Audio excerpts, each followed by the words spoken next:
So I'll just be floating with the camera around and know when I need to punch in, when I need to pull out, and punch in deeper and then pull out even more and then go to that, the money shot of the scene where you get all of that emotional splatter on the screen. That's what I'm after. He's definitely shot porn before. Hey, Oh my god, that was. Are you kidding me? I'm just like literally trying to look it up right now.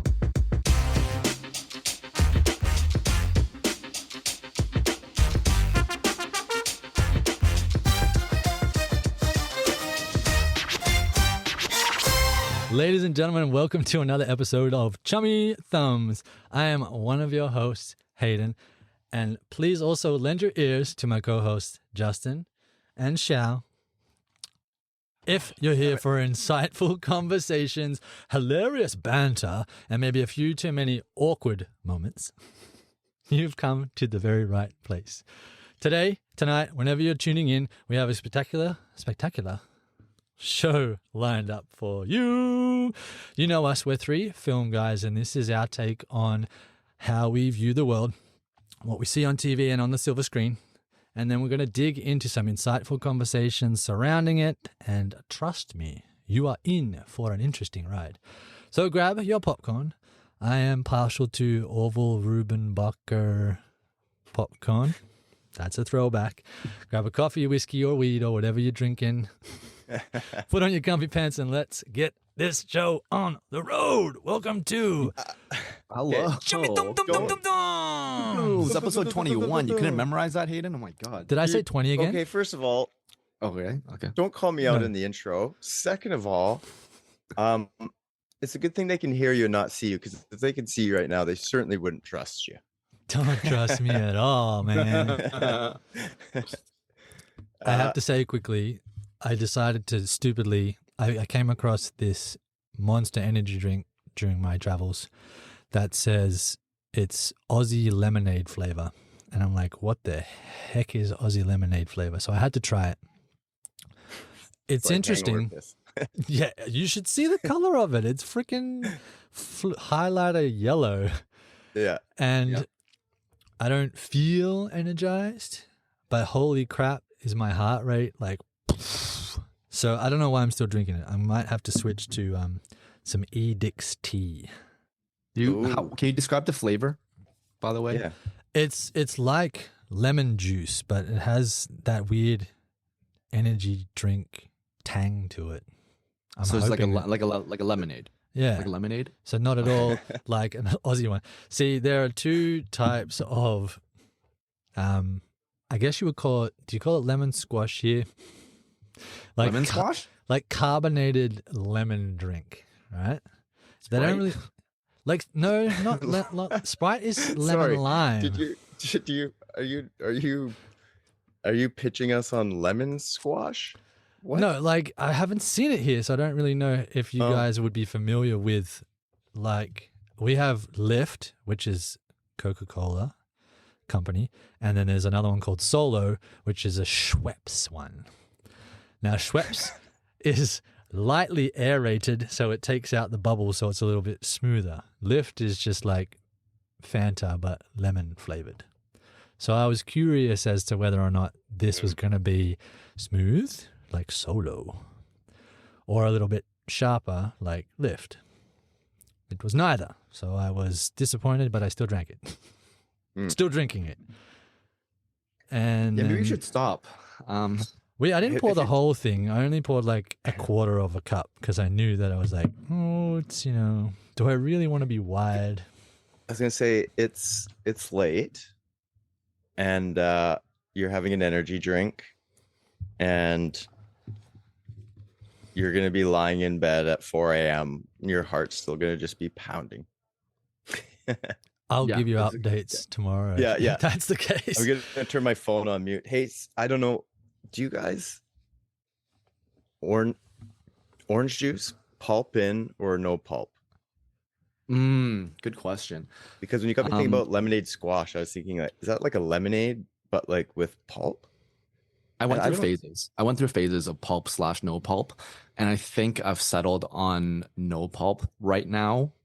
I did for a while for whatever reason. I just in in my mind, I would think pulp equals more fresh. That's why I wanted pulp before. Because I was just going to ask why I just cannot figure out for the life of me, and I love that you've given it this much thought into pulp or no pulp. Yes. But for the life of me, I could never figure out why somebody would want fucking pulp in their orange juice. Like that would be the most disappointing thing. You go have orange juice and there's pulp in it. I was like, why? I don't understand. But fresh, okay, so you have an answer. But yeah, but I mean, it's psychological. I mean, it's the same thing, just more strained. Oh, perfect. Okay, cool. So for health reasons, yeah, maybe pulp has more fiber. I guess I don't. More vitamin C. Well, let's jump right into it. I was before Hayden came on. I was telling Justin that I've been watching a few things here and there. Let's rewind. One of the highlights I do want to bring up is that since I came back, I've been watching more stand-up comedy. And yeah, even stand-up comedy is one of those things where, of course, if you go to see a headliner or someone it brings an extra element of excitement if you're a big fan of that guy or whatever or girl. But there's so many stand-up comics who are so talented, I think. And I mean, you can call it, this sounds awful, but they're no-namers, right? You don't really know them, and they're local most of the time, but they're really funny. They're really funny. And that being said, I did go to the Great Outdoor Comedy Festival. I think it was last week or last week or whatever. And yeah, I got to go see Bobby Lee and one of my heroes. And yeah, he did not disappoint because the main headliner was Tom Segura. He had around a 45-minute spot, and Bobby was before him, and he had like maybe 15. And I think some people actually left after Bobby finished. And I wouldn't have been disappointed if my group was like, okay, let's go. Tom was funny too, but I think Bobby just from beginning to end, I don't think I remember last time I laughed that hard, but that was really fun. But then as for shows, I've been watching a show called Bad Monkey, which is a sort of like a not lighthearted, but a kind of a comedic murder mystery kind of vibe, a little bit like Murders in the Building. Is it only Murders in the Building? But I probably not as good, but it's still, I recommend it. And I also binged in one day the record-breaking Shogun, which was very entertaining. When did Shogun come out? Has it been out for a while? I think has it been a year? Hey, you think? I'm looking it up right now. Getting the IT team on it to check it out. Close to a year. I think close to a year. Nice. But yeah, it won like 18 Emmys or something like that, with like a crap load more nominations. It's just it's filmed locally too. It's filmed in Vancouver, which is nice. Very cool. And they're quite they're very authentic in a lot of things. They brought in a lot of people from Japan. They cast Japanese people. It's not like oh, you look Asian, so why don't you what I mean? It's just like so you didn't I didn't I'm Japanese. I get it wrong. But it was have you ever auditioned for a different Asian?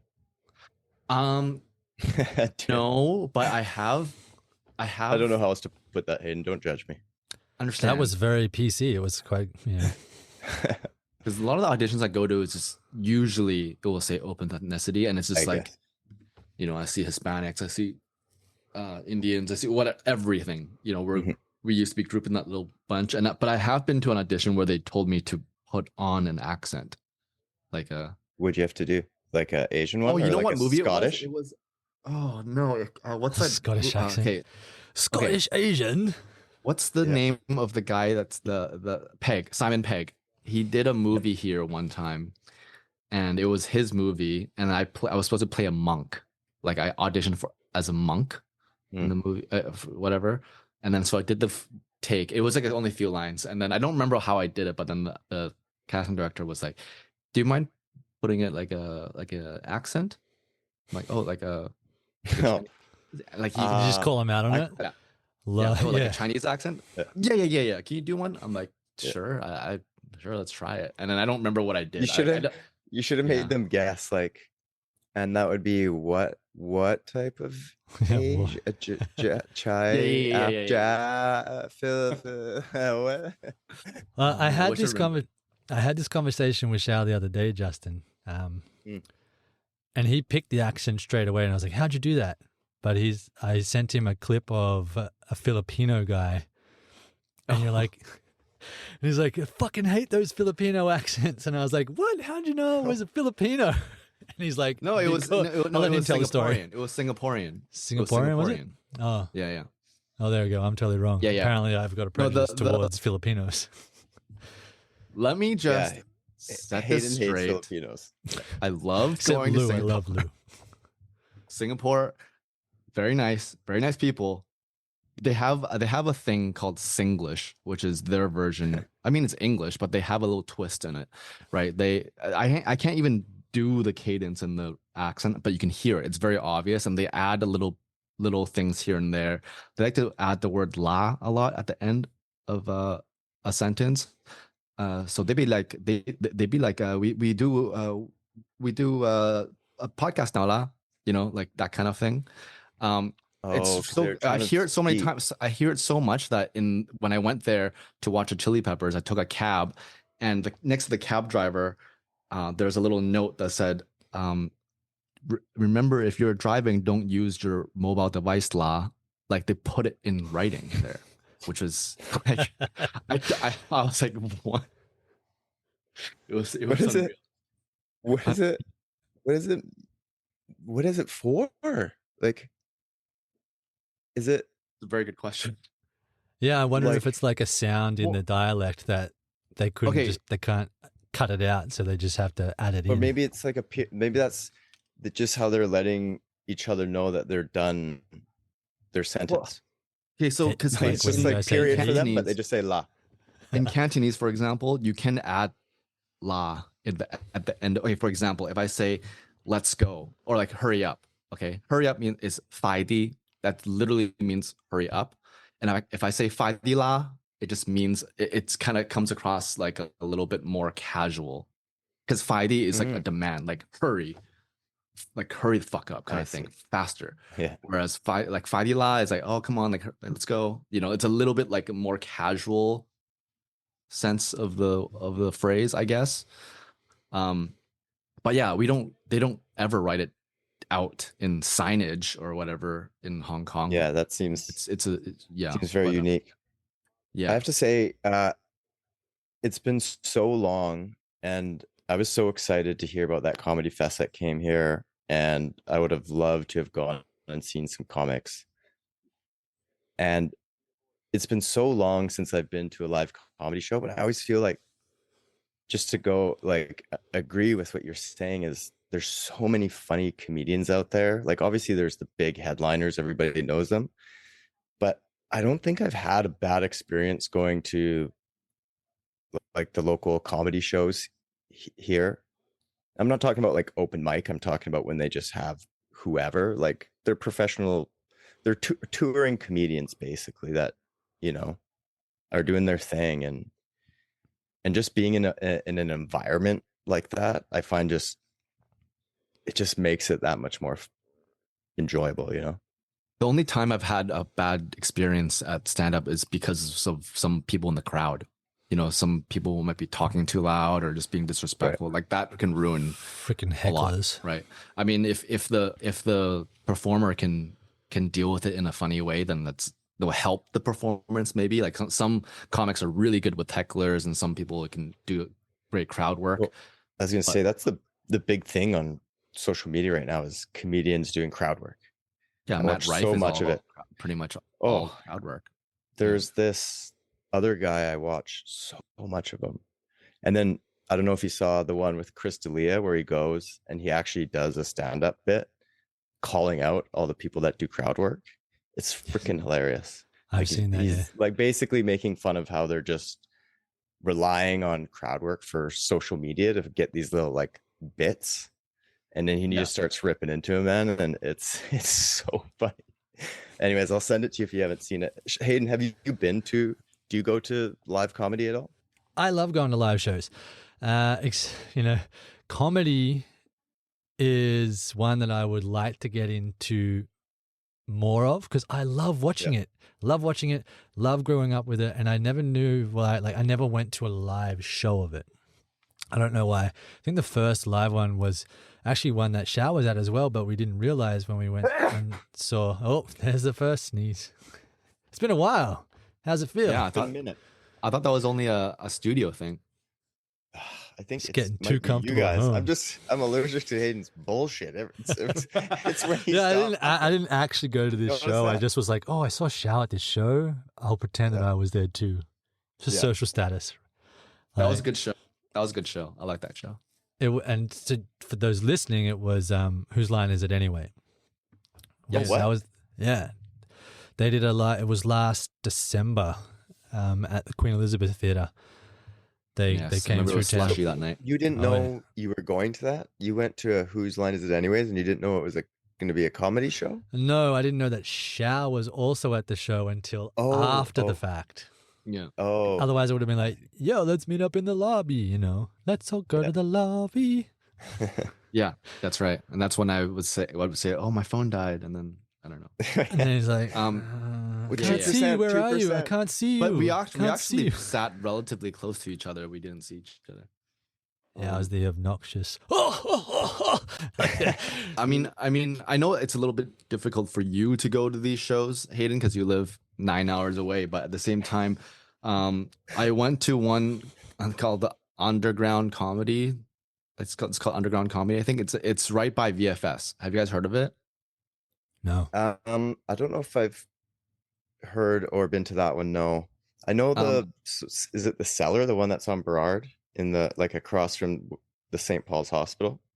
I think so. Yeah. Okay. So I was getting at the Underground. They usually have shows on Thursdays and Fridays, and some like the weekends as well. But if you go, they'll sign you up for the email list, and then on Thursdays and Fridays, a lot of the times when I get emails saying that they need seat fillers or whatever, and it's free. So I mean, otherwise it's not nice. that expensive anyways. It's like maybe $10 or something like that, or $15 or whatever.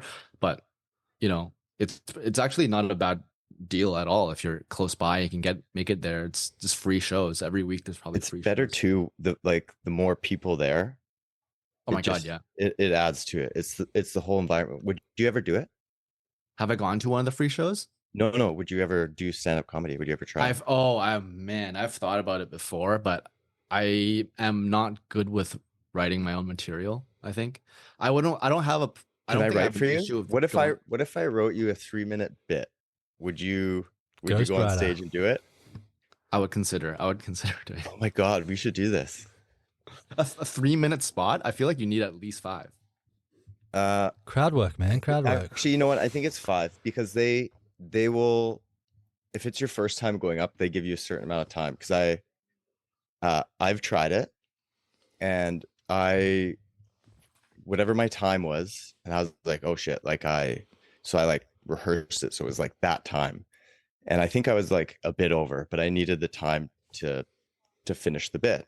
And so when I was there and I was talking to the guy that was running it, I said, oh, I know I'm only supposed to have 4 minutes or 3 minutes, whatever it is. I was like, but it's clocking in around this. And he just looks at me and he goes, oh, if you if you have something like time, that's fine. I was like, oh, okay. I thought I was gonna, I don't know, be cut off or told, no, I can't do it. And I was like, shit, I'm over my time. But Right. I just know the timing of the thing. I guess it's looser there, but if you have, 10 people, like at the Comedy Store in LA, they usually have, 8 people or something like that. So the timing is very strict on that, because then you're going into someone else's time, right? It's a pretty scheduled and strict thing. But maybe here it's more lax, something like that. I'm not sure. You do see a red light, on the back, like warning you 1 minute left or whatever. But good for you though. Actually, I want to know more about this. Your stand-up routine. Did you have any sort of character, or did you? I did What actually. kind of stuff did you talk about? I did. Did you? I thought, well, because it was when we were in acting school, and actually, it's funny because Moses, and I and Eric, well, mostly me and Moses, we were talking about wanting to do it, and then Moses went and did his first bit, and we went there, supported him. It was awesome, and he was just like asking me like if it was still something I was considering wanting to try, and I told him yes. And then he just came up to me one day at school and he's like, "Oh, by the way, I got you 3 minutes at this place tonight for this date, not tonight. Sorry." Okay. I was like, "Really?" He's like, "Yeah." And I was like, "Oh my God." And I kept it. I was like, because I probably would have kept putting it off. So I just I developed a character. I named him Eduardo. I had big glasses with no lenses in them. I was very like sheepish when I went up there. Like they called me up and I kind of like went up to the stage. Did you have an accent? The guy, well, he was kind of just like super nerdy and shy, and then gets talking into like, I don't know, a lot of it was about masturbating, I believe, and Perfect. And yeah. That's always funny. Yeah. Especially the ending. Yeah. Oh, the ending. Actually, you know what was the best part of it? Yeah, I know where you're trying to lead me, Hayden. I'm not taking the bait. What? Yeah. He's just dangling the just low-hanging fruit in front of me. Hey? Yeah. Yemi was there, and he had the greatest laugh ever. And he just gave me so much confidence. Like he was just know that's hey. Yeah. So we have to make a deal that if you do this and we manage to get this actually a thing, Kate has to come. Kate has to come. I'll get babysitters. I won't tell her though, because she won't. But I'll tell her and I'll just bring her there like we're going, and then you and I will go on stage. That'd be hilarious. Hayden, the other day after we were doing He's got to come too. Know, I went to Justin's place to get chairs, which I still have, and so I went in for a beer after, and then I don't remember what I was saying, just like a regular normal story that wasn't supposed to be funny, and Kate's like, she died. You're just a funny guy. You're just a funny guy. I think it's because in the story you referred to, you said like, hey, because that's what we've been calling him, and you just were talking and said hey, and she just started dying. Yeah, she lost it. She's like, what? That's great. All I got from that night was, oh yeah, I'd be in. I'd be like, as in, would you do a 3-minute spot? I could try. I could certainly give the old college try. I don't think he's trying, Shao. I don't think he's trying. Well, I would have to. We just have to make sure he drinks enough energy drinks before he gets on stage.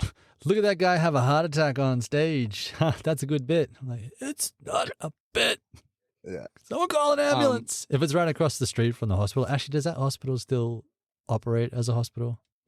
Well, that's not where I went. I was like, it was like a fucking bar. It was a step above open mic night. Maybe it started with open mic night. I don't know. But I think if I didn't, Shao, I can't believe you wouldn't have been there. You must have been like away or something. Like, I don't know how you wouldn't. Were you there? I don't know. There was a group that came. You guys were in the same class though, right? Because I know, maybe it was term 1 or something or whatever. And I think you guys were more tight knit. Like you guys had a pretty close bond with like Pam and I think Krista as well. You know, I think that term, your class was very, very close. And maybe you guys had this internal because we were in group. essentials together, right? But not term 1. Yeah, we were in term 2 or something together, but I digress. Anyways, there's a bunch of people that came, and then I think outside of that, there might have been just 3 or 4 people.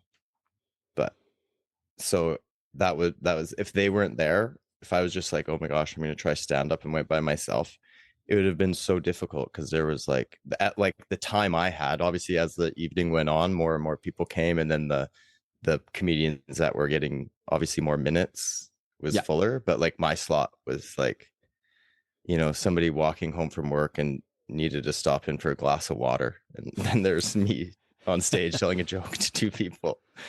What would you do, Shao? Or what if I wrote you your bit and you wrote me my bit? And here I am having to write my own shit. Yeah, what would you write for me? Oh, I don't.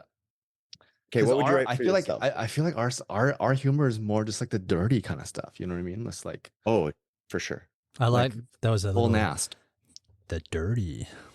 You kind of Yeah. lent into that. Yeah, Wow.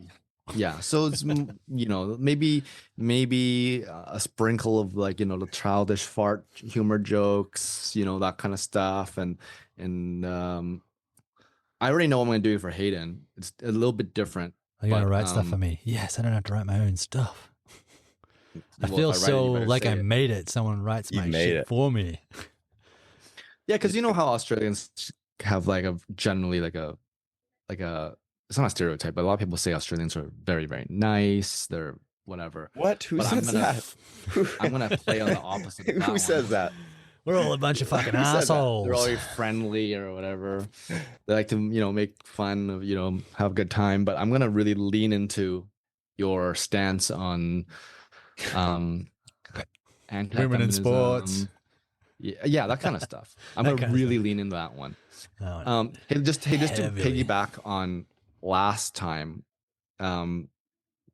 last episode, we were talking a little bit more about stories of auditions or on set Yes.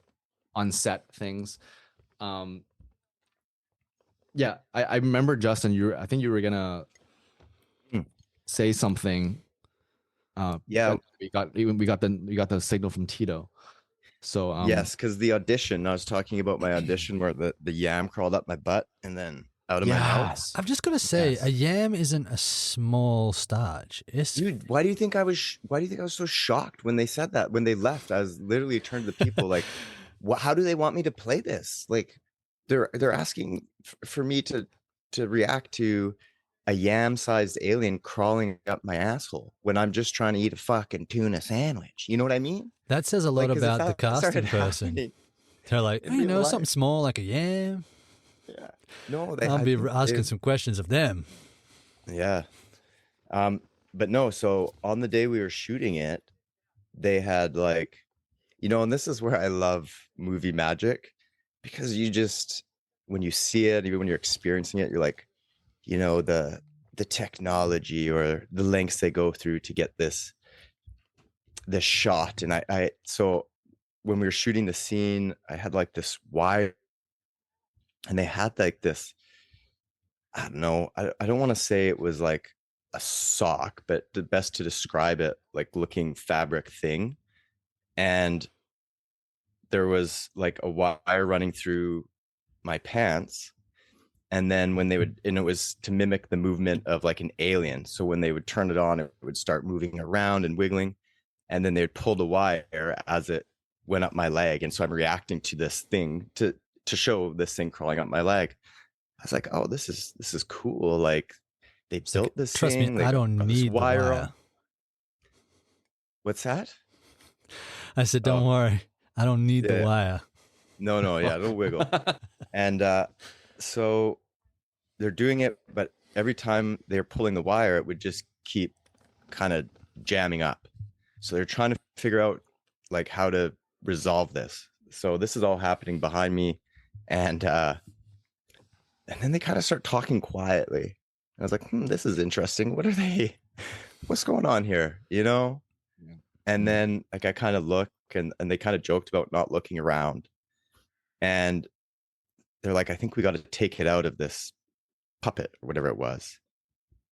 And so they pull it out, and it's just this giant, wiggling, vibrating dildo. And I was like, what the fuck? There it is. And like, There of course, it's me. Like, I thought it was funny. And they're like, the guy was telling me he had to go into the store to like purchase this thing for the set to get it. So Right. he's like Sure. in this sex So shop. I just got one in my trunk. Yeah. I Anyways, guarantee you they and tried to so- return that shit too after it was used. I hope so. But I just think it's funny because you watch these, if you're to watch that show and you see it, and you'd physically, it would look like something crawling up the back of somebody's leg. And then actually what's happening is some poor guy is sitting on set. Well, like two burly men behind him are pulling up a Yanking. giant wiggling pink dildo to his asshole. like movie magic. You're like, what kind of It was- movie is this? It's Yeah. like, trust me, it's an alien invasion movie. It was, but it was fun. It was all good fun, but it's just, it was a great audition experience. And then like filming that scene was one of those moments where you hang on to. Oh yeah, for sure. Hayden, have you ever directed like a intimate scene, like a either just like a makeout or like a sex scene? I personally have And not. can you describe it to Shao very detailed? As much detail as possible. Yeah, like Well, I am an auteur, and I believe in filming actual penetration, not this. No, with serious actors. No, funnily enough, that's one thing that I have never done. Like in our feature film, Burn Your Name, selfish plug. There is the before and there is the after. that's the tagline, by the way, Shao. Burn your Oh. name. Selfish plug. Yeah. There's the before and the after. That's That- what I remember yeah. seeing in the poster. That's The right. log line. Yeah. Selfish plug. That because at the time that we were filming that, I wasn't confident in my skills to shoot that kind of scene. So I was like, you know what? It's not needed. So I had to build myself up to it. And I haven't had another chance since. You get one shot at it. And I definitely needed a fluffer on board to help me shoot a scene like that. So But full pun intended, but so what I'm hearing you saying is if you're gonna do it, you want to go balls deep, like, and just do balls it, deep. make it No, good. well, it depends. Like, I mean, I obviously experimented on that film. I personally was like, let me play this scene out first, and then I'll let you guys know how it is. Listen, do you want this acting job or not? I'll be the stand-in, and I need James my lead Cameron. actors in there with me so I can visualize it. I have a follow-up story actually about something that we worked on, Justin, that I was a little bit about. But anyway, I've never, like, all of the projects I've done, none of them had that kind of scene in it. And then I threw in Burn Your Name, obviously dealt with same-sex relationships and bi relationships and all that stuff. And so everybody kind of got to experiment on screen with someone of the other sex, and even Justin got to, and I actually wanted to talk about that, but I don't need to talk about this one. But anyway, the one sex scene in the film it's not shown, right? It's like there's the makeout at the start, and then it cuts to the next, moment where it's done. So long freaking answer to your question. No, I have never done that. Okay. Would have saved me a You, lot more Shao? time if we just said no. But Yeah, but then That felt like a one-word answer, dude. Come on. That you like. Yeah, but see, when I do that, you guys go, "Oh wow, thanks for the enthusiasm." I can't win, so I got to find a happy medium in the middle.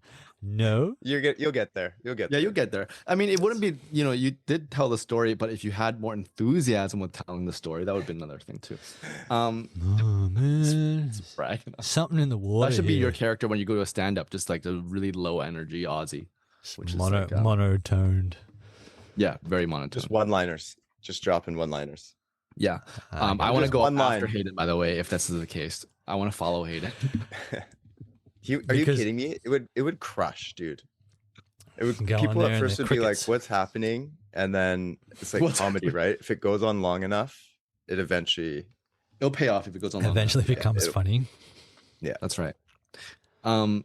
I did bring that up because one of the stories I had when I was shooting something in Hong Kong was that I had to do. It wasn't a sex scene. It was like there was blocking required because it was a bedroom scene. But my character is this kind of rich director, producer kind of guy from LA. And I go to Hong Kong, and there's an actress who's very young and wants to make in the business. And you see where this is going. And Casting couch. the storyline is that she actually does admire me and like me, until she kind of sees what I'm like, kind of thing. So it was at a club, and then she comes, and then I kind of like whatever. I think I get her to drink, and then I take her to her room, and then the story goes, it's like I get her in bed, and she's not down, and then she leaves, and then like she like kicks me in the nuts, and then she leaves, something like that. Okay, time out.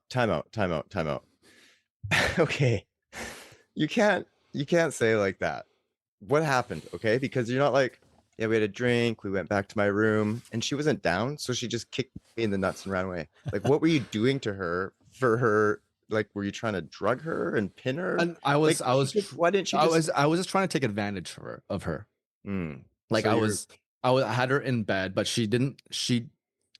I think her character actually liked me in a way that's more pure, where I'm more of the pervy director who just wants to take advantage of girls, kind of thing, which kind of tags back what we were talking last time. But Hayden, right. But so that being said, like I got the script for this, and I'm like, oh no, this is like, first of all, I want to know who I'm working with, like who the girl is. She looked like she was 16, so I was very concerned. I was she before Asian? Shooting, huh? Was she Asian? She was Asian. Well, yeah, okay. So before shooting, I talked to her, and she's quite famous in not being an actor, but she's like an influencer, and she's quite famous, and she's kind of breaking into acting. But I talked to her, and I asked her, by the way, how old are you? And she's like, oh, I'm 24. I'm like, oh, thank God.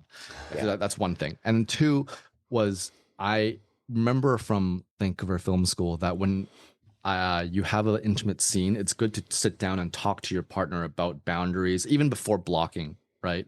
What's okay, what's not okay. I really wanted to make sure this gets across, right?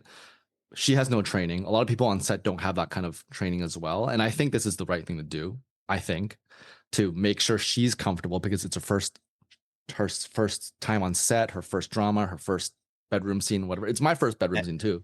Yeah, and you're looking for permission to see how hard you can come into this. That's right. Correct. You're like, yeah, correct. So is that a pun intended too? No, but it works perfectly. Yeah. I sat her down, and I just kind of told her, you have to let me know if because the script said for me to like have my hand on her thigh and slowly reach up her skirt, kind of thing.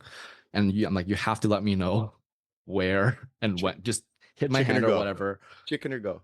Yeah, and then she was clearly very nervous about it, because press was there, and they kind of sat us down to interview us about, oh, so we heard you're doing like a bedroom scene, like blah blah blah. And so she was a little bit nervous about that, and we had several times blocking, right? We had blocking rehearsals, but she refused to do it because she wanted to avoid it, I think, right? Whereas blocking rehearsals, I think, would make you more comfortable. Like, okay, we're doing this practice, close set, no one in here except for the director and one other person. I can't remember who it was. Oh, a camera person. And we're just gonna block it. And she's like, oh, I don't think can we not do it? And I'm like, trust me, this is gonna be way worse if we don't do it in front of 40 people. You know what I mean? And so long story short, we were doing it. It was fine, but then sounded like you're trying to persuade a woman to do something that she didn't want to do. You know what? You just in hindsight, right, okay, hold on. Whoa. In hindsight, that sounds really bad. It sounds really bad. Listen, there's 40 people out there. Just sit on the bed and let me put my hand up your skirt. Yeah, I'm like, shh, just do it. Just do it.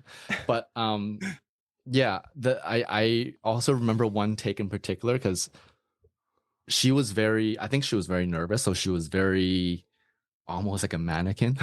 Like she just didn't really do anything. And so the script called for me doing that, and then she removes my hand, and then I'm like, oh, like kind of like, don't be so like really gross, like don't be so shy. And then so I put my hand, like I kind of put it on the bed, and I started kissing her. But I remember she never kissed back. She was just like, as people call like a dead fish sort of vibe. And so director yells, cut. Hey, can you act like you're actually enjoying it? Because at this particular moment, he hasn't shown his true ugly side yet, and you're still kind of into him. So I need you to kiss him like you like it. And it's like, oh, okay. And she does it again. Same thing, nothing. Literally, it's like me, like, you know, as a kid, I was like Maybe she's never practicing on kissed like my before. hand or some shit. And I was like that. It's like nothing. And then cut again 3, 4, 5 times later. I'm like, okay, we can keep going if you want. I don't fucking care. And then it's like on the 5th Yeah. time, she kind of did, and then I felt really bad about this, and I later had to apologize to her because I think I was kind of, this sounds gross, but I was kind of into the character in a way that, because I was doing what I was doing and like kind of trying to take advantage of someone in the character, and because there was resistance, there was one particular take that was a little bit more aggressive, and I actually like, I think I used a little bit of tongue with the kissing. And I immediately was like, "Oh fuck!" Like I was just like, "This is." I felt really bad. I really, and then I apologized after. She's like, "Oh, what? I didn't notice." And I was like, "Okay, cool." But I remember immediately feeling like I was going to be in trouble. Like I was going to be, oh, I was like, "Oh my god!" I hope the camera didn't see that I didn't like do full tongue. I was just like a little bit of like a snake dart. Church You're tongue. lucky. Yeah, You were a full tongue away from getting me too'd. I know. Yeah. So, yeah, I mean, those situations can always be a little bit awkward, like, you know, blocking for intimate scenes and all that stuff. I can understand why it's a little bit awkward. That's not even the worst case, right? I mean, like, it's not I've never done a full blown sex scene. The most awkward thing. Yeah. Yeah. So that's why I think also talking to someone beforehand and just always making light of it, joke around a little bit just to get the whole, should be loose. How are you? So here's my question. After, so you do the scene. Yes. And then they call cut. What is your guys' immediate? Because I've had to do scenes like that. Yep. And the moment after, when it's called cut, I always find is like the most awkward moment because you kind of don't know what to do. Like what? Yeah. What was your? Because especially because it's usually an emotional scene. Like it sounds like yours was she's pulling away because she feels you're taking advantage of her. You're a guy taking advantage of her. You're into the character, and then like you're trying to back on her, slip her little snake tongue, and then it's like, okay, cut, and then it's like now you're just sitting there. Do you remember what that moment was like for you? I do remember very clearly because I knew for a fact that the director was getting a little bit frustrated with her. Like the crew was getting a bit frustrated too. And so she's feeling that pressure. And I know that side of it. I wasn't getting any notes, which I don't know if it's a good thing or a bad thing. You were fantastic. Well, no, it could also be like, oh fuck, he's a lost cause. So let's focus on this girl. So she was, the notes for her just like, oh, you have to just at one point it just was like, be better, because at the beginning it was just like, you like him at this point, can you show that you kind of like him, can you like whatever, don't be so shy, and say, oh, okay. And so after 4, 5, 6 takes, it's clear that she's not as experienced. So my immediate thing after cut was checking up on her to see if she's okay, because I don't want her to get more and more closed off. So I was just, there's different little things I would find, little pockets of, you did really good there, that's a good beat, or whatever. I would reassure her on those notes, but I wasn't directing her because that's not my job. But that was my initial thing, was just to make sure that she's comfortable and not sink in even more, because it's happened to me several times before where I screw up, I keep screwing up the one line or one word I can't say, and it's get smaller and smaller and smaller, and my performance is shit after, right?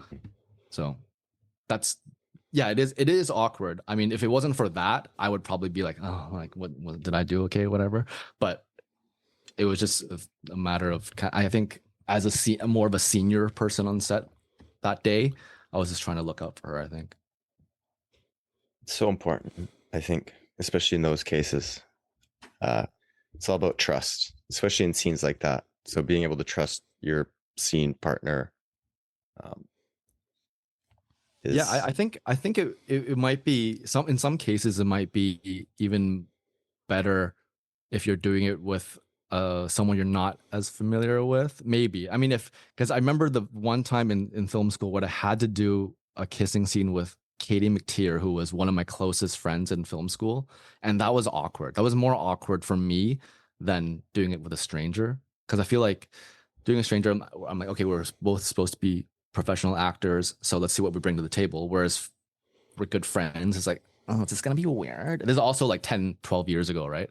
So it's like, oh, is this gonna be weird? Like, oh my God. And so Suzanne, our teacher, was like, okay, guys, let's do it. And I'm like, okay, you know what? Bite the bullet. I'm leaning in. And then as Katie's leaning in, I'm like looking at the hairs on her lip. I'm like, oh man, she has more facial hair than me. Like, I'm thinking of these little things, and we start laughing, and then we just gets like, it just all downhill. Once you break that laugh barrier, it's gonna be a long day. Yeah. See, for me, how would you go about doing this kind of stuff? Like, I would imagine, a blocking thing is important, right? Like if do you have chemistry reads before you start these kind of things? Or even for casting? Is that a question for me? Well, okay. My question for Justin, same question, but it's more, how would your preference be for dealing with intimate scenes? And Hayden, how would you do it actually if you had that in your? Do you know what I mean, Justin? It's just like, yeah. Ideally, how would you go? I've had to do a number of them actually. So that's where I recognize you from. Okay. So I'll let Hayden go first. You let me go first. So, like I was saying before, I've never personally had to do them, but yeah, I've done emotionally charged scenes before. So I myself pride, the fact that I get very intimate with my actors in the fact that I will sit there, not coach them, but I will get in their headspace on how they're feeling about the situation, and then also how their character is feeling in the situation, and then workshop on the spot, but not too much as to take away from a performance. So you don't have any like sex scene shots in mind per se? No, you're not like, I need this back. POV. Buttocks. POV. Like, yeah. Very avant-garde, so I'll just be floating with the camera around and know when I need to punch in, when I need to pull out, and punch in deeper, and then pull out even more, and then go to that, the money shot of the scene where you get all of that emotional splatter on the screen. That's what I'm after. He's definitely shot porn before. Hey, oh my God, are you kidding me? I'm just like literally trying to look it up right now. Well, it's funny because a mutual friend of ours, I'm not gonna mention his name, but he has done music for porn before under a pseudonym, because he's like, it pays freaking really, really well, and it's like, it's easy shit for him to do. And like, I think I would 100% shoot it if I was just like, here is like $100,000 to go shoot this. I'm like, fuck yeah, give me that money and I will shoot it. And then I'll go do something that's like actually worth my, artistic integrity. But for shooting it in a film though, basically you would be checking in with your actors, and then sort of like on the day, close set, just you and them and the camera. As few people as possible in the actual space. Yeah, so for me at Shao, in those scenes that I've had to do, there's definitely conversations that are had before. And then even had conversation kind of privately with like the producer was checking in and doing that, and like making sure it was going to be a close set. So it was the producer, director, and sound and camera, I guess, involved. And it was for an independent project, but they were very professional about how they handled those scenes. It's good. Yeah. Well, now they have like people who they come on set to like choreograph. Like I can't remember what they're called, but Yeah. you have more and more of that now because you sometimes hear stories about how. Well, I think it's important to protect. Well, it's important to protect the actors. I mean, they're putting themselves in a incredibly vulnerable position, and you know, I think it's important that there's more, I don't know, safeguards around it now, I guess, if you want to call it that. Yeah, and just kind of pulling it back to what I experienced is like I sometimes you just lose yourself in the moment and you don't even, because especially if it's not just like a lovemaking scene, or it can be a fight scene or an argument or something really intense that maybe one particular take you're just feeling something else and you just decide to do something, and that can, you know, just through domino effect, it can trigger something, or it can lead to something breaking. It can lead to, I mean, it can be good and bad in a way that it can elevate the scene, but it can also, especially a love scene, it could definitely, you know, step on some toes and all that stuff. Totally.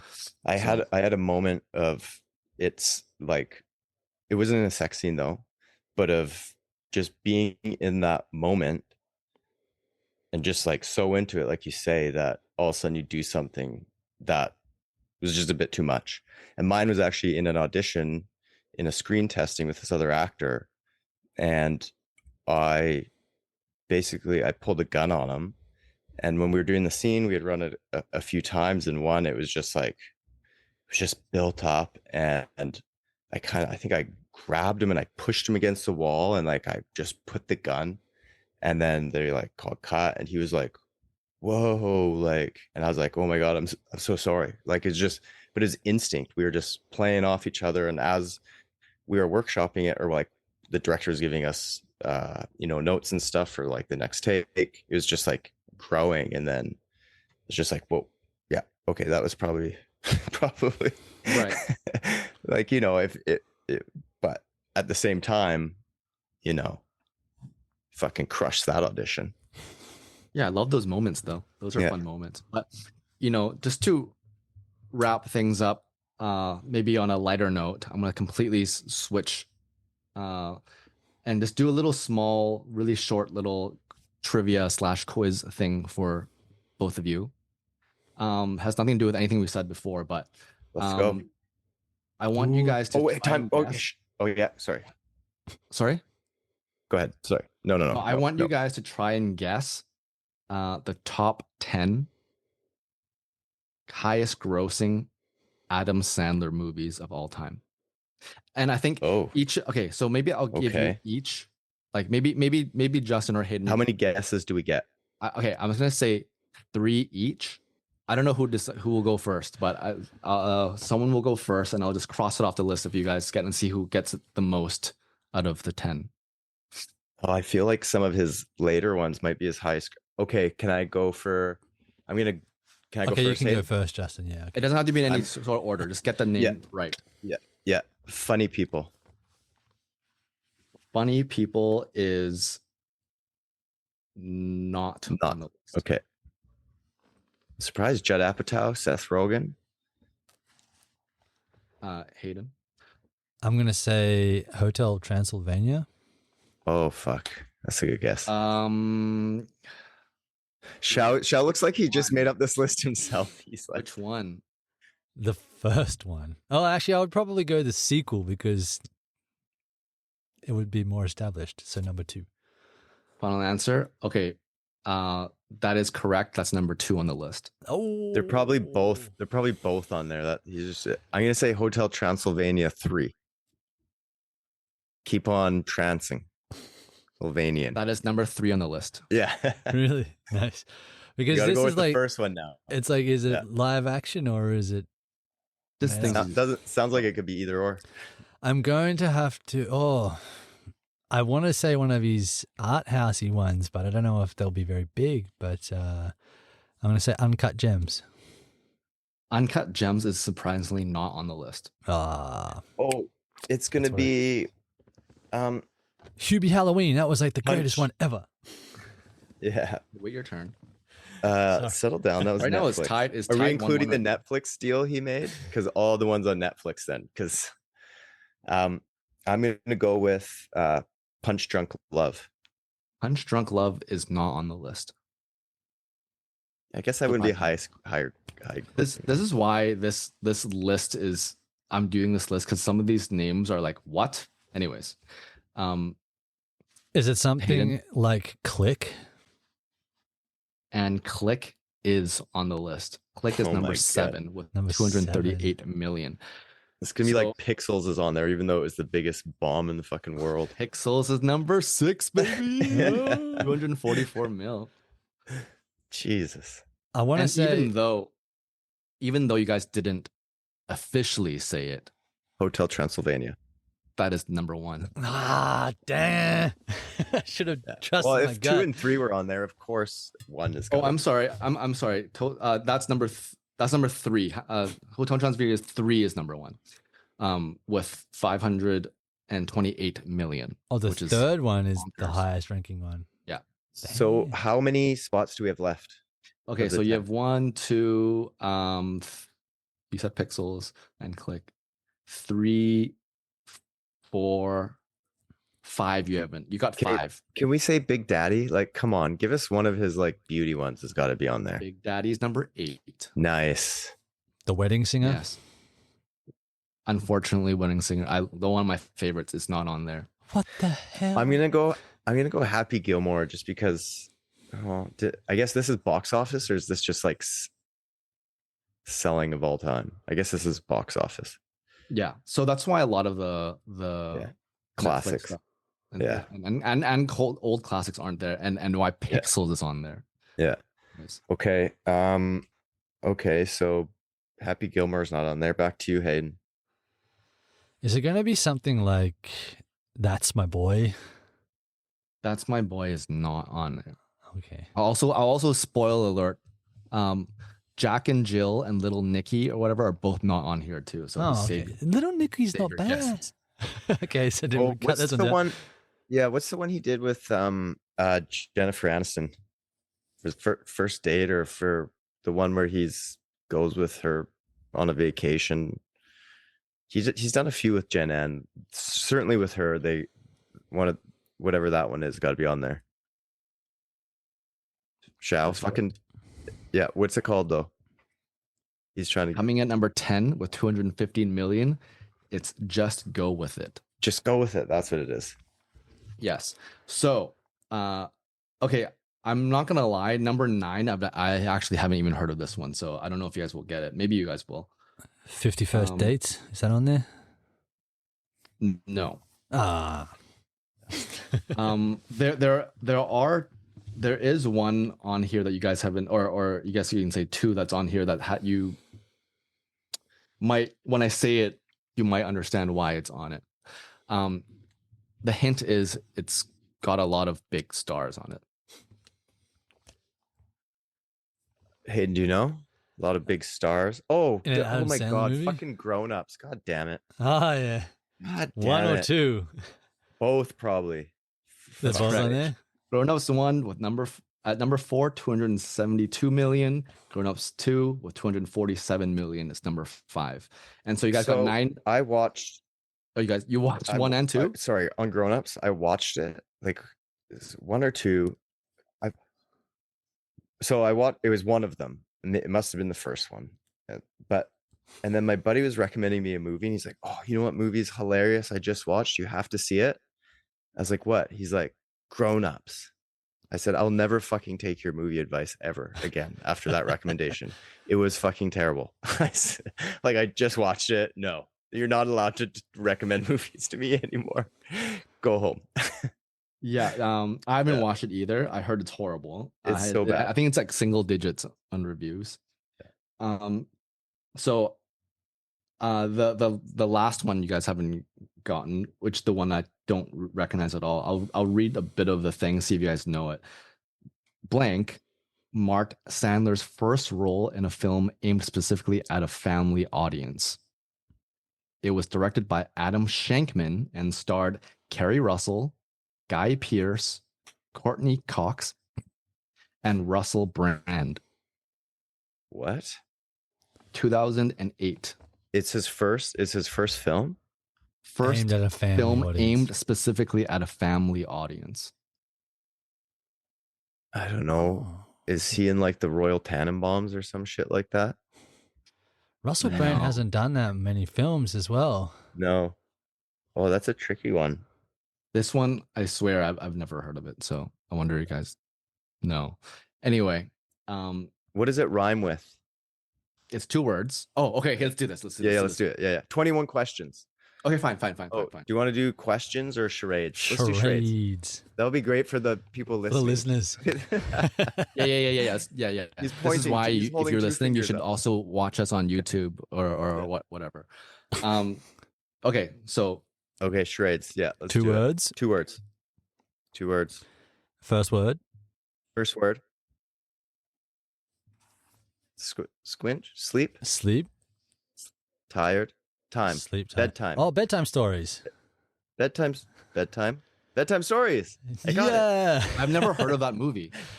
It's like, it's sort of like Click. There's magic involved in like they read the book and things that happen in the book happen in real life. I've never seen it, but I hear it made it in the top 10 of his most grossing films. It did pretty Yeah. well, apparently, with 221 mil. Well, Anyways, just thanks want- for playing my game. That was fun. You guys did I wa- actually a lot better than I did. I was just saying, Yeah, you're not giving us the credit. no, You guys- that was brilliant, Shao, and thank you so much for bringing that nice little addition at the end. Hayden, take us the fuck out of here. I was like, you're on a roll again to take us out. Well, anyway, thanks for being our chummy thumpkins. The Please- The mountain. The mountain's there. Sand mountain. Please like and subscribe to the show on all your major podcast platforms. You can also find us on YouTube, as Shao just mentioned, on all social medias, Instagram, Twitter, TikTok, YouTube, like I just said, at Chummy Thumbs. And until I think you next can also time, find us on YouTube, though. I think we're also on YouTube. Did we tell him about YouTube? YouTube Shorts. I don't know. I don't think yet. Oh yeah. and Hayden, YouTube regular. Yeah. At I Hayden, think sign us it's- out. I think it's Chummy Thumbs.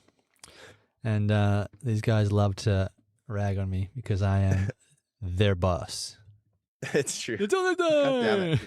it. Wait, can you Keep read us off on- your quote? Can you read us off Oh your yeah, quote? okay. Take us out with your We'll quote. take us out with a quote. I don't even know who this is. It's no edicts, but it is Earth laughs in flowers. You by heard it here, folks. Ralph Waldo Emerson. That could have been a charade too. Well, thank you, Hayden, for that really underwhelming teabag. Until next week, Hey, they're more impressive in real life, I swear. he's got a great teabag. Keep on. Thumbin. Thanks, guys. What the fuck is going on with Diddy?